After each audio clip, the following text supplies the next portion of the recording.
Welcome to Simply Caroline, a podcast dedicated to women empowerment where we will discuss a bunch of different subjects such as life, parenting, love, business, money, relationships, healing, recovery, addiction, entrepreneurship, and so much more.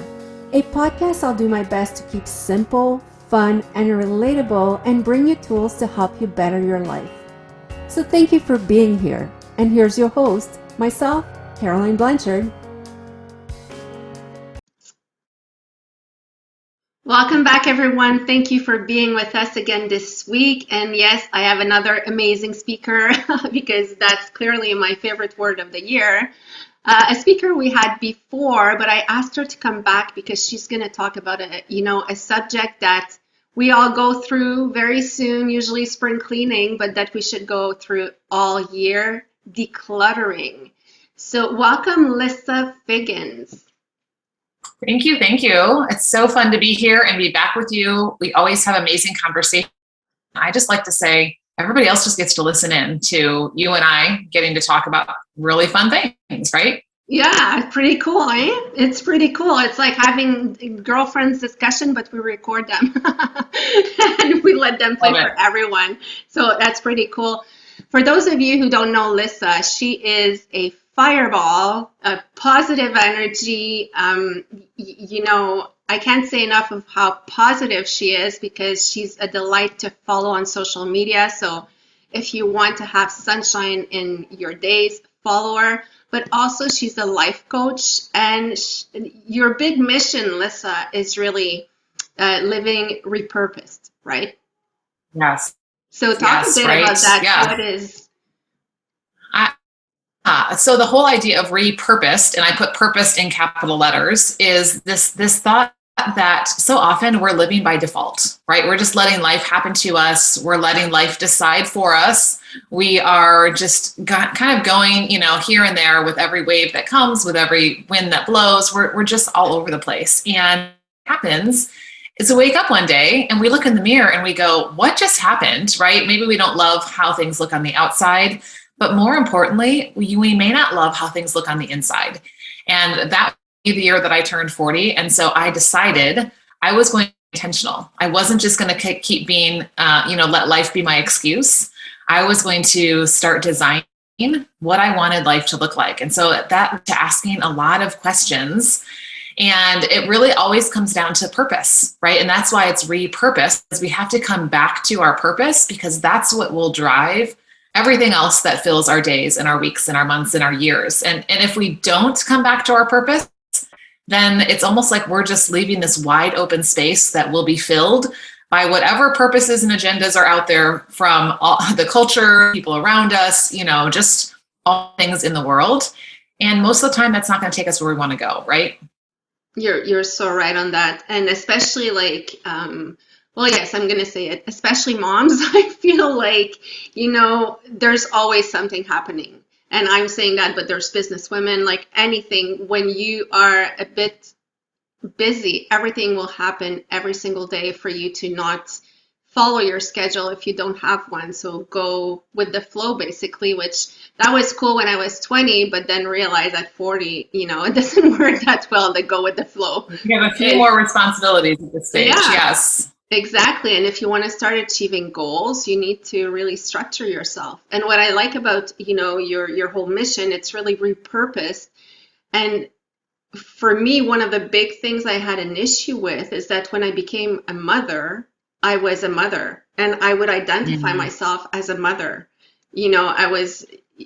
Anyone would say, like, what do you do in life? Well, I'm a mother and I do this job, but really what my purpose was, I wasn't sure. My only, purpose in life for myself was to make sure my kids were happy and healthy. But, you get to a point as a woman that you're like, what is it for me? Like, what am I doing? Why am I doing it? So you really need to look at what's your purpose. And when I realized that I didn't even know my purpose, it felt pretty empty. So, I find it pretty cool that you help people navigate through that and actually design the life that they want. And like you said, not live by default. But today we're talking about decluttering. Hmm. What a subject. So I will let you dive in because, like I said, what a subject. Some of us are hoarders, some of us don't keep anything. And then there's the in between about keeping what's necessary and what makes you happy. So, how did you come to really dig into this subject? Well, I love that we're talking about this because it ties in, right? When we know our purpose, then we don't let our lives, our spaces, our minds get cluttered with all this other stuff.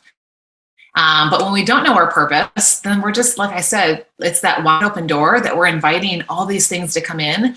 And so it's very easy for all this stuff to just pile up, right? And, even if we know our purpose, I think we have to be very committed to being intentional about putting that guard at the door and saying, yeah, this is something I'm going to let in. This is something I'm not going to let in. Because the reality of clutter is that it creates burden, right? Like it weighs us down, it holds us back. These things build up over time, and then it makes us out of balance. And maybe because we've overcommitted to things, or we've just, continue to let things come into our world and we're not paying attention to them. But then it starts really keeping us from living out our purpose, because now we have to give time, maybe even money, focus, attention to all the stuff that's cluttering our world, right? Yeah, and when we're talking about decluttering here, I know that for me, the minute that you said that, I thought about my closet, about like cleaning physical space around you. But one big part that you're talking about is decluttering your mind and your schedule and your energy in general. And that's what will bring you to having, a wider space, I should say, to live.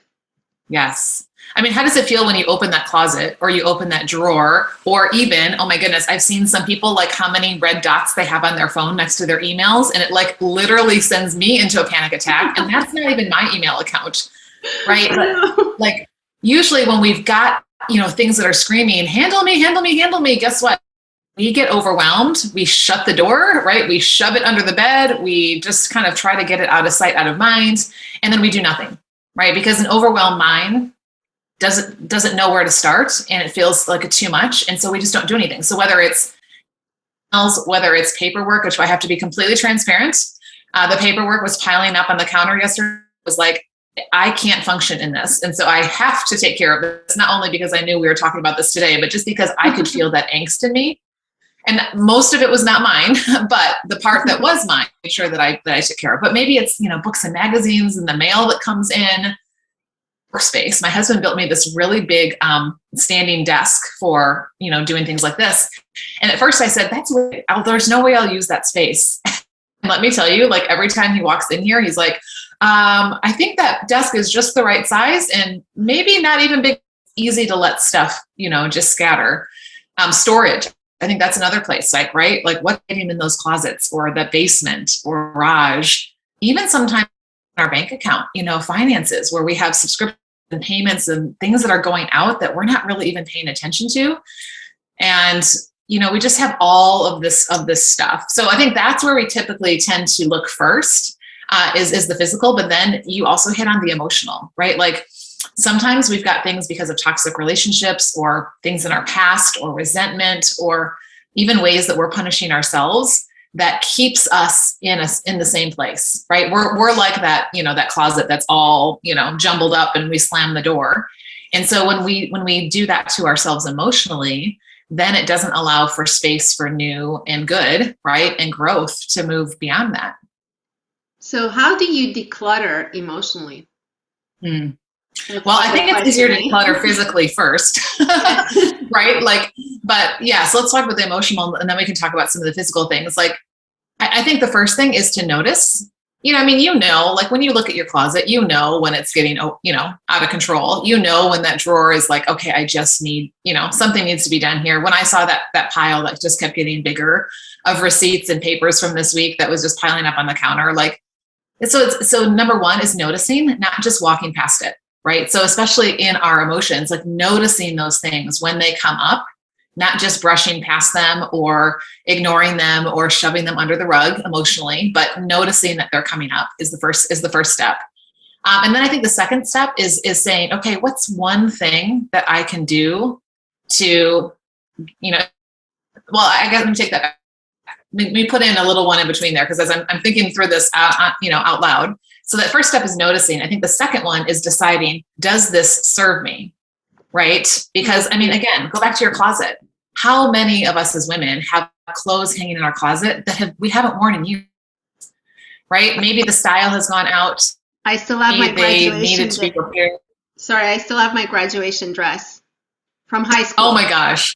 High school. Oh my gosh, right? And probably, you look amazing, but it probably doesn't fit anymore, right? Like we have the things. Style is like so past. It's from when we were heavier, when we were lighter, we were, whatever, or, one day I'm gonna, and so we just hang on to all that doesn't serve us. Especially, I'm just trying to think about like where most women are at. Like, let's be honest, most of us, the problem is not that the clothes are too big on us anymore. The problem is that they're probably too small.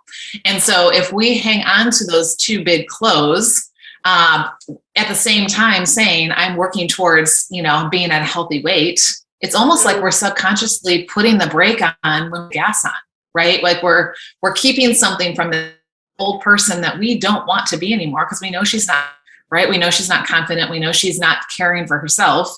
But by onto those things, whether it's the clothes or whether it's the emotions attached to that, we are keeping ourselves in that place and not allowing ourselves to move into that new place. Mm-hmm. So step is noticing. The second step is asking, does this serve me? I like to talk about our goal achieved self. So that's you with your goal achieved. Right? So does your goal achieve self? So you with whatever the goal is, whether it's a weight goal, whether it's a business goal, whether it's a family goal, whatever the goal is this thing right here, this emotion or this physical object, is this part of her world, right? When you have your goal achieved, is this something that she would have? And then if not, guess what? Get rid of it, right? And just do one thing at a time. Like oftentimes I'll say, I'm just going to take one drawer today, right? Or one section, one shelf in my closet, or one pile that has started to build up, instead of trying to feel like you have to take it all on. I think especially when it comes to emotions, that can be a lot of work. And just saying, what's one thing that I can notice? I can ask if it's serving me. And if not, I can bump it out. Yes. And you know what? I asked you to talk about emotions first, because for me, when you talk, there are so many emotions attached to what I keep and don't keep. Like, let's say my graduation dress. It still fits because it's like, it's a material that extends. Right. But it was the first dress that my mom, not the first dress, but it's a dress that my mom paid, and it was expensive at the time. And, it was special. So I can't even pull myself together to give it or whatever. And then in my mind somewhere, I had that maybe my daughters would wear it. And it's really from the 80s. So no, sure. it wouldn't happen. Although it is funny because things cycle back, right? There are styles coming back out now that I'm like, I never would have thought that people would be wearing that again. So you never know. Well, but I think you brought up a really interesting thing, that we do have emotional attachments to the stuff that we have. Mm-hmm. And so really, really asking, is this part of my goal achieved self, right? Not just my past, and I had this emotion attached to it. Like, you can appreciate, right, the sacrifice your mom made, the feeling that you had when you were graduating, and that accomplished feeling that you had, and how the excitement you had for going out into this next phase of your life. But is that really what's going to keep you moving towards in this new stage of you being this amazing Caroline, right? And all the things that you're doing with your goal achieved? Probably not, right? So have a great picture of it, save memory, but you don't always have to save the item. And I think this is where it's so important to have items, takes the emotion out of it, and to also invite someone else into the process, right? First of all, we might be embarrassed to show someone that closet or that drawer or that pile or whatever. So that's going to get us, taking action on it. But that person does not have any emotional attachment to that stuff. So they can ask those questions and look at it and go, are you kidding me? That's great that you loved this back in 1987, but this is not something you're ever coming back to, right? And then it's almost like they can help make that decision for you. Yeah, and I love your concept of like think about your goal achieved person. And I started doing that since I met you. Like, what would she say? Like Mhm. talking to the third person, but it's me where I want to be. And it's so true that, sometimes she would look at you and be like, come on, girl, you know, give that dress away. Right? But I'm also Yeah. saying that too, like I was raised very poor. And if I look at my sock drawer, for example, I literally use the four ones on the top always. And then Yes. I do laundry, I wash them, I put them back, and I have a hard time closing my drawer. I'm not using anything of what's underneath, sorry. But for me, it's better like to see this full than to have just those four pair of socks, because when I would get to the last one, I would always be like, am I missing socks? Like, what's going on? And I know this because now I'm aware of it enough. So Right. I started cleaning a lot of stuff to say, you know what, whatever I haven't worn for 6 months is gone, except for my Yes. graduation dress and my wedding dress. But besides that, I read that somewhere, and it's actually liberating to do that. And I'm focusing on the closet here, but that applies for like really anything in your house. Papers and all of this. If you haven't used it in the last 6 months, because Mhm. I always had the mentality of like, well, what if I need it, in Mm. 5 years? Mhm. What if? Mhm. What if? So you're always scared to, it's kind of like a scarcity mentality of Mm. like, what if I'm missing that later? Well, guess what? You'll go buy another one. And, Exactly. Because you if know, you with your goal achieved is not probably going to be poor, right? And so she's going to have whatever money that is to go buy that. So here's a great exercise that anyone who's listening can pause and do right now. And you can take this for any area of your life. But close your eyes and like envision you already in your goal achieved, already at that place with whatever that goal is. So again, whether it's a business goal or whether it's a health or weight goal or whether it's a relationship goal or whatever that goal is, right? And like in your mind, I'm gonna close my eyes so I can see it too. Like literally walk around your house and go walk to your closet in your mind, right? And open it up as your goal achieved self. And what do you see? I guarantee you're not going to see a bunch of stuff laying on the floor, a bunch of things that you haven't worn in years, a bunch of things that don't serve you, don't, need to be repaired. Like your goal achieved self doesn't have that, right? What does your goal achieved self, like what does her email inbox look like? What does her garage look like? So start envisioning not just of this goal achieved, someday I'm going to be her. And then when I'm her, I'll get rid of all this stuff, right? Because that's what we tend to do. And then it feels really far off. It feels like it's so far away and I'm way over here and I can see that, that girl way in the distance. But like, no, like get in and be like, I am her right now. And as she's looking around her house, as she's looking around her life, what does she see right now? Because that's what needs to direct what we're doing, thinking, saying now, including what we're hanging on to and what we're not hanging on to. so true. So true. And the other exercise I started, and that was before meeting you and getting the whole like goal achieved person in my mind. We started considering selling the house, and honestly, it gave me like awful anxiety because Mm-hmm. I don't even want it. Like everything that I kept, like I still have my kids' kindergartens, papers that they did, and although I haven't looked at it, I don't know. Sometimes in my mind, I'm like, when I'm 80, I'm gonna look at all of that. Well, first of all, I don't know if I'll remember, but Right?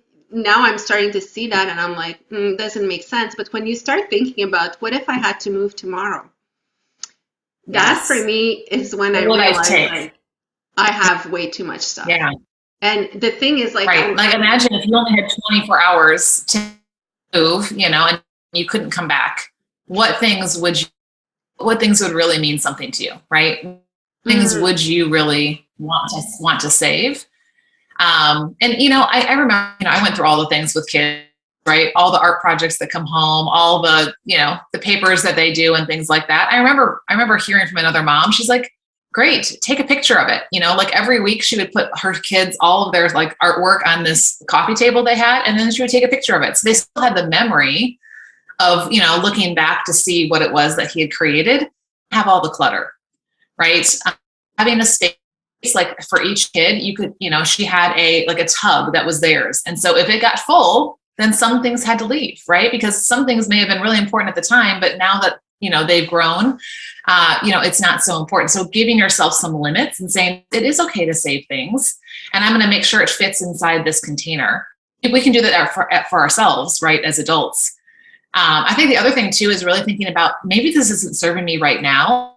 And so by it just sitting in my life, right? So we're talking physical things, sitting in my house, sitting in my closet, sitting in my drawer, sitting in my garage, my basement where I never see it. Who could it serve right now? Mm-hmm. Right? Like I would much who could actually be like intentionally using it on a regular basis, have it in their possession, than me hang on to it for the what if scenarios. Don't you think that makes a difference for you? Oh yeah. And it's funny. It's exactly what I told my younger daughter about a month ago. We clean her closet because she's a hoarder. She still keeps like dresses from when she was 2. And I'm like, we could dress like 2 other kids for 2 seasons with what you have. And when I said that to her, she's like, okay, let's do it. And honestly, like there was bags and bags, but, I relate everything to physical stuff because for me, it's really like when I do the physical stuff, then the emotional stuff clears up. And it's almost like every single time I'm like, okay, it's going to feel good, but it doesn't really feel good doing it because, it's right. Like, it's this, it's that. But after, there's always a sense of peace and a sense that I have more time. But guess what? There's still only those 24 hours in my day. It just seems like I have more clarity, more air to breathe. And a lot of it is attached to the physical stuff, but it's also when you accept to let go of something in your mind, you're shifting your mindset and you're shifting your old, like, I need to hold on to this in case. I need to hold on to this in case. So you create more space, and that's what I love about decluttering, and that's why I went with the emotional one like first. But also, a few weeks ago we were in a meeting talking about how decluttering can also help your finances. Right? Because these things are taking up attention. They're taking up, your focus. They're taking up your time. Like you said, they're taking up your money. I mean, think about like the grapevine that gets pruned, right? And you're cutting a lot of things off. That vine dresser is cutting a lot off, so much so that those of us who don't really understand the whole process might look at, are you crazy? You just got rid of everything that you needed. Like you had these branches and you just like cut them all off. But the vine dresser knows that when you remove those things that are either not in the right place or they're not healthy or they're crowding some of the other parts of the plant, it will allow more nutrients to go to the places that it needs to grow. It will allow more sunlight to come so that growth will allow that plant to focus energy that it has towards that new growth that's going to be even more flourishing than if it had, all the branches that were all competing for the nutrients and the sunshine and all of that. And so I think that's what happens, with us when we declutter and we get rid of things. Like you said, it's like, I have less things that are just vying for my attention and my focus and, and are causing me to, it's sucking up time and energy and emotion when we've got too much in our lives. The other one we haven't really talked about is this, and that's decluttering your schedule. Right? Like we can do physical stuff. We can talk about emotions, right? We can talk about paperwork. We can talk about digital things like our emails and our texts and, and records like that. But I think Yes, like the schedule, really decluttering your schedule. And before going to the decluttering your schedule, I'm just going to jump in like 2 minutes into the digital declutter. So I got an amazing tips given by, Lissa and a meeting that we had together, but it's really take a weekend at some point and really go through your emails. Take time to really declutter your phone or your inbox or whatever, but take time to declutter and erase all of the emails that you don't need. And yes, it may take you hours, but I promise you, seeing that number that you have like 100 even I've seen 1,000 of emails not read or text not read, that creates anxiety. Even if you don't know it like right on the moment, it does create, it changes your focus. Your focus is not the same. So take the hours necessary to really go and start deleting all of the emails you don't need. And for me, like a few weeks ago, what I really took the time to go unsubscribe. I've subscribed to so many different things that I needed in the moment and never unsubscribed after, that now I'm just like receiving. And then I'm like, oh my goodness, why am I getting up in the morning and I have 100 emails? So start unsubscribing from all the lists that you don't need. And you know what? At first that too, I was just like, it's my FOMO, fear of missing out. I was like, well, what if they announce something like really important? Well, guess what? If I really need it, I will find it, and I can always go and resubscribe. And I find that, when you start decluttering your digital, it really helps you moving into your scheduling. And I will give you back, the mic here, Lissa, to talk about the decluttering your schedule. But when your visual of your digital phone and email and inbox is clearer, then you can focus on your schedule. Exactly. Because it takes time, right? Like everything, we only have 24 hours in a day. And I'm reading this book right now called The Ruthless Elimination of Hurry. It's such a good book. And he's talking in here about how so much shifted with the invention of a clock.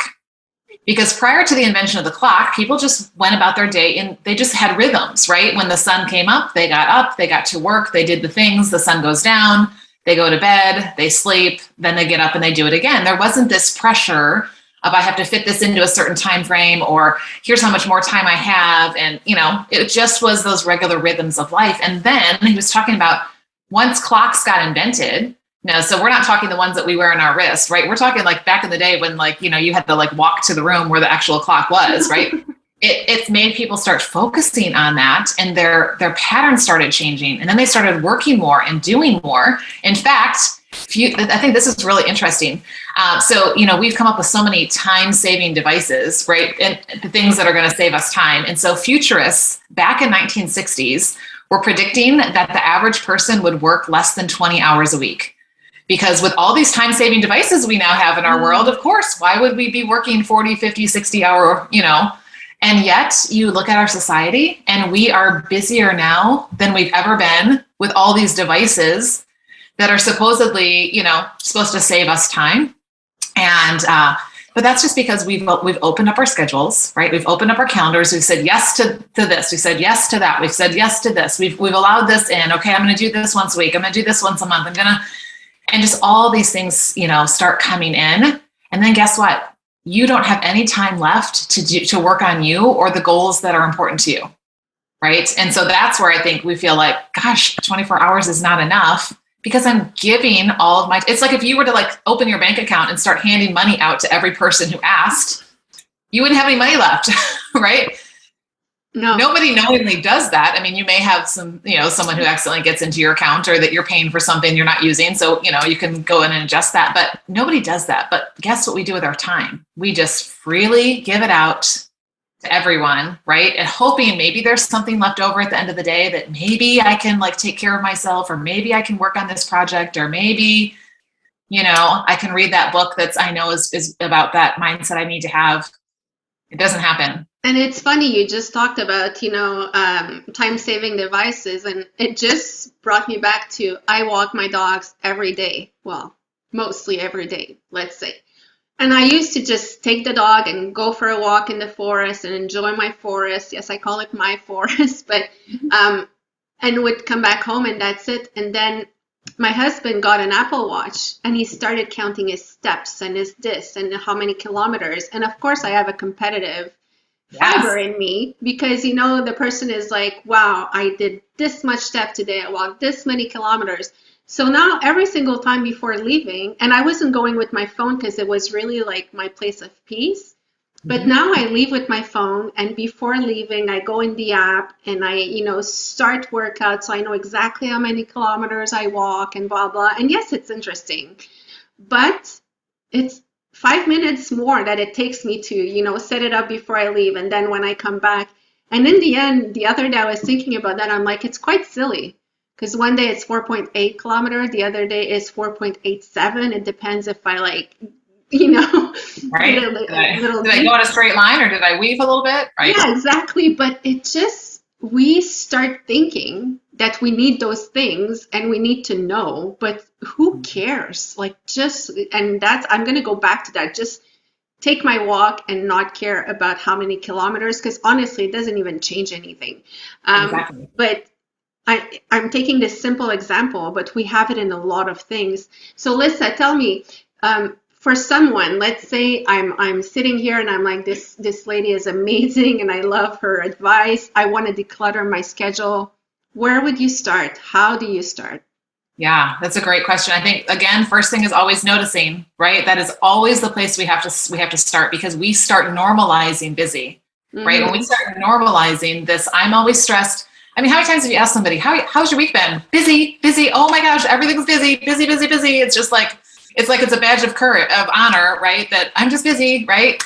Really? Do you not have any kind of direction in where you're going? It's just busy. That's actually kind of a really sad thing. So I think that first thing is just noticing. If you find yourself saying, I'm so busy, or if I had time, or when I have time, or if only I had, if you start noticing you saying those things or feeling those things, push pause. Because here's the thing. So I'm a recovering to-do girl, right? I am the girl. Give me a checklist, give me a system. I will check those boxes. I will do. I will push until I get to, whatever goal it is that I have. And what I've learned is that just doing more is not the answer. And that's what we tend to do. We just keep filling, right? But pushing that pause button, which is really hard for someone who's a doer. So pushing that pause button and taking a step back and just being able to look and say, okay, so what am I doing? And is, just like the clothes in your closet, are they serving me? Is this helping me move towards this person I want to be? Same thing with our calendar and our schedule.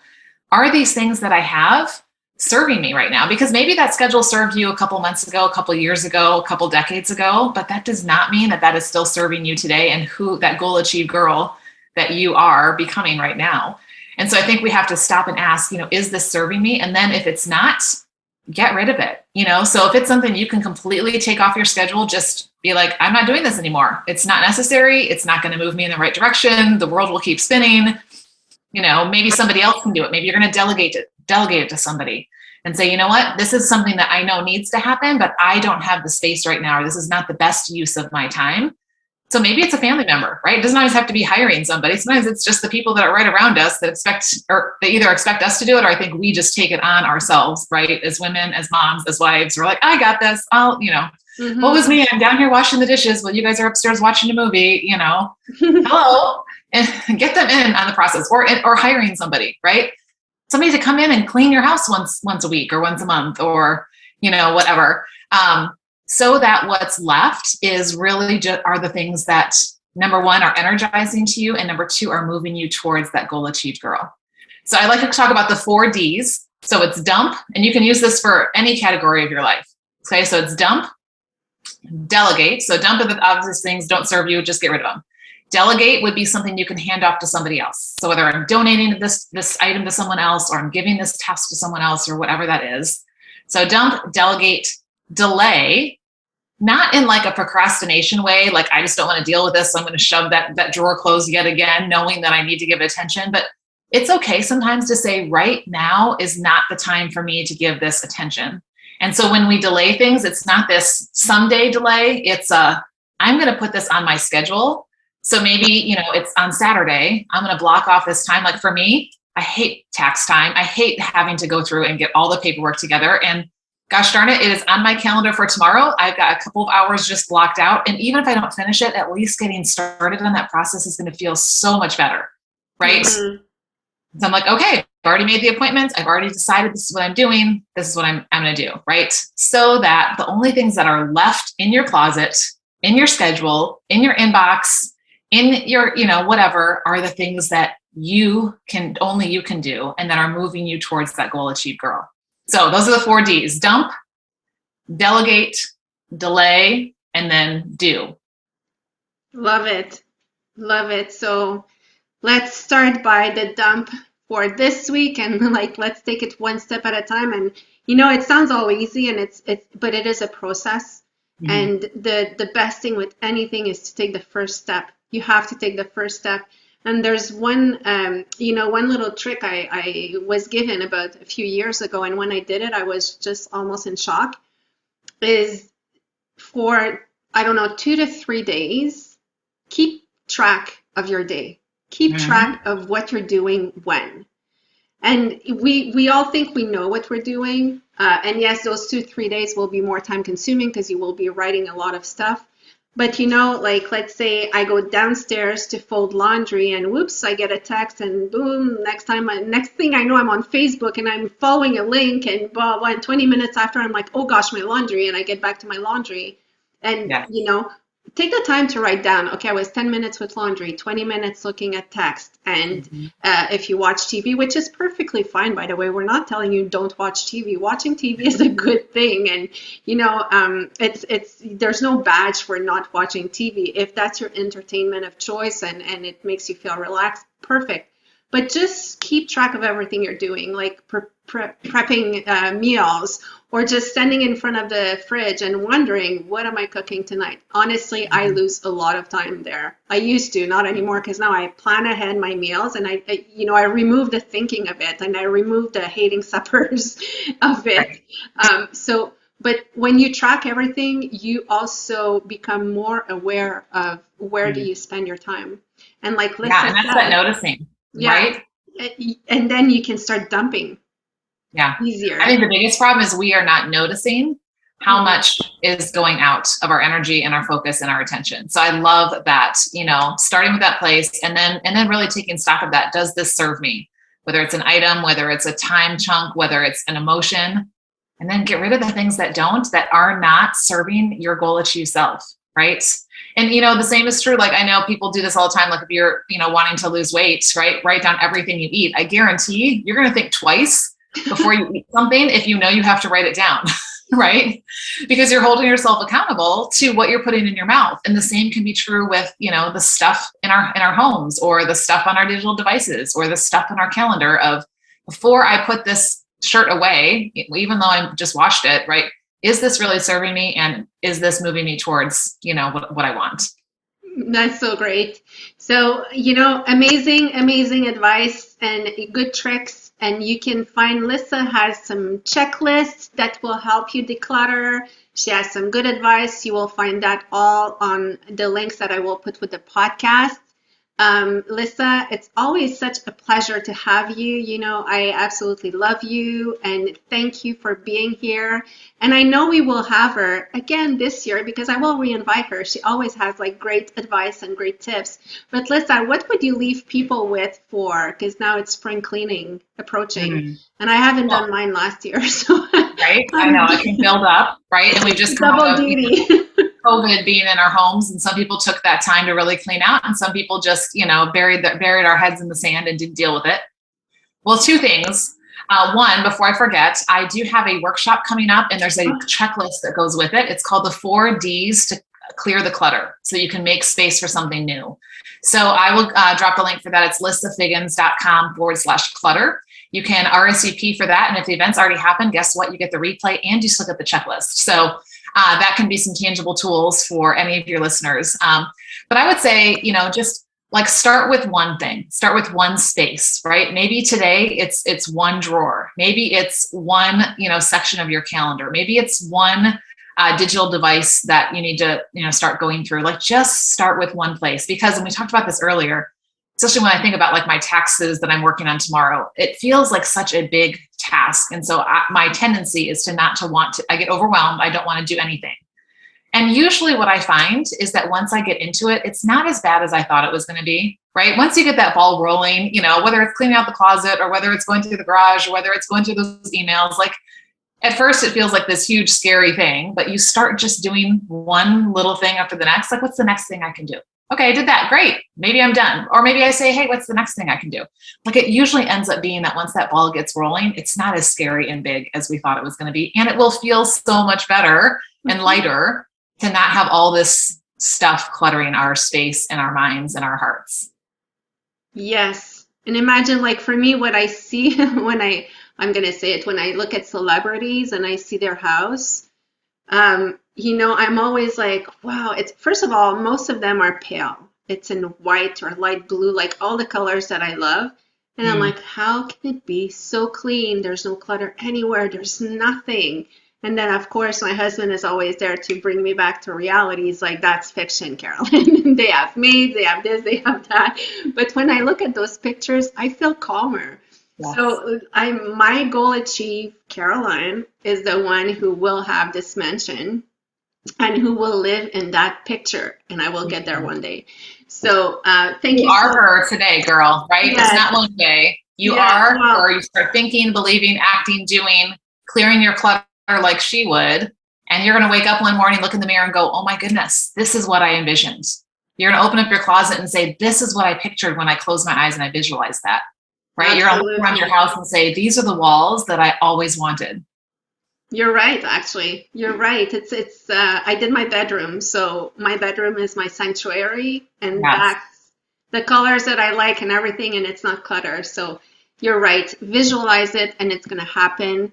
So Lissa, thank you so much for being with us this week, and we will see you again soon, I know. And for everyone out there, thank you so much for listening. And if you have any comments or suggestions, please write to me at info@simplycaroline.com. I love having your comments and your suggestions. And if you think you have something to come and share with others here, you're welcome. Just contact me.